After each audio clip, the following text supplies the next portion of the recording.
মন্ত্রী, রামনগর বিধানসভার 4 বারে জনপ্রিয় বিধায়ক, পূর্ব মেদিনীপুর জেলার সুখ দুঃখের সাথী, যুব নেতা, যুব আইকন, আমাদের প্রিয় সম্মানীয় অখিলগিরি মহাশয়। রামনগরের তালকানপুর রক্ততিলক সংঘের পরিচালনায় অন্ন মহোৎসবের শুভ সূচনায় বিধায়ক। রামনগরের তালকানপুর রক্ততিলক সংঘের পরিচালনায় সার্বজনীন শ্রী শ্রী মনসা শীতলা মাতার পূজার্চনা, অষ্টম প্রহর, হরিনাম সংকীর্তন ও অন্ন মহোৎসবের আয়োজন করা হয়েছিল। এই সংস্থা প্রত্যেক বছরের ন্যায় এবছরও পূজা অর্চনার সাথে সাথে অন্ন মহোৎসবের আয়োজন করেছে।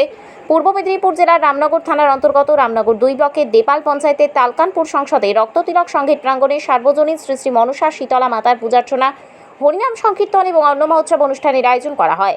এই অন্ন মহোৎসব অনুষ্ঠানে উপস্থিত ছিলেন রামনগর বিধানসভার বিধায়ক তৎসহ প্রাক্তন মন্ত্রী অখিল গিরি। এছাড়াও বিশিষ্ট অতিথি হিসেবে উপস্থিত ছিলেন রামনগর 2 পঞ্চায়েত সমিতির প্রাক্তন শিক্ষা কর্মাধ্যক্ষ সৌমেন গিরি। এছাড়া উপস্থিত ছিলেন বিশিষ্ট অতিথিবৃন্দ।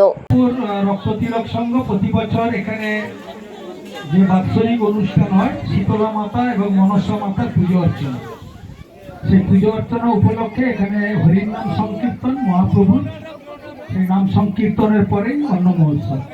আজকে দুপুরে অন্ন মহোৎসবের আয়োজন করা হয়েছে।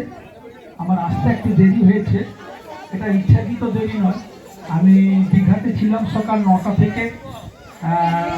4জন মন্ত্রী এসেছিলেন আমাদের জগন্নাথ মন্দির উদ্বোধনের সময় প্রস্তুতি নিতে, বিভিন্নভাবে প্রস্তুতি, এবং গতকাল থেকে ইসকন ওখানে পুজো অর্চনা শুরু করেছেন এবং আমাদের পুরী দৈতাপতি রাজেশ দৈতাপতি তারাও পুজো অর্চনা শুরু করেছেন।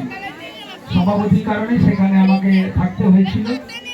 এইমাত্র আমি সেখান থেকে এলাম, একটু দেরি হয়ে গেছে। বহু ভক্তরা এখানে এসেছেন আপনারা মহাপ্রভুর প্রসাদ গ্রহণ করার জন্য। আমি তাদেরকে ধন্যবাদ জানাই যে এত রোদ এবং উত্তাপ গরম উপেক্ষা করে আপনারা সবাই এখানে এসেছেন মহাপ্রভুর প্রসাদ গ্রহণ করার জন্য। এবং প্রতি বছর যে এখানে শীতলা মাতা এবং মনসা মাতার পুজো অর্চনার আপনারা আয়োজন করেন রক্ততিলক সংঘ আপনাদের সহযোগিতা নিয়ে, আমি তাদেরকেও আয়োজকবৃন্দদের অজস্র কৃতজ্ঞতা জানাই। আপনারা সবাই এখানে আয়োজন করেন, আপনাদের সবাইকে আমার পক্ষ থেকে শুভেচ্ছা জানাই। মা ভাই বোনেদের ভক্তদের আমি শুভেচ্ছা জানাচ্ছি। মহাপ্রভুর চরণে প্রণাম, শীতলা মাতার চরণে, মনসা মাতার চরণে প্রণাম জানিয়ে আপনাদের শুভ কামনা করছি। আপনারা ভালো থাকুন।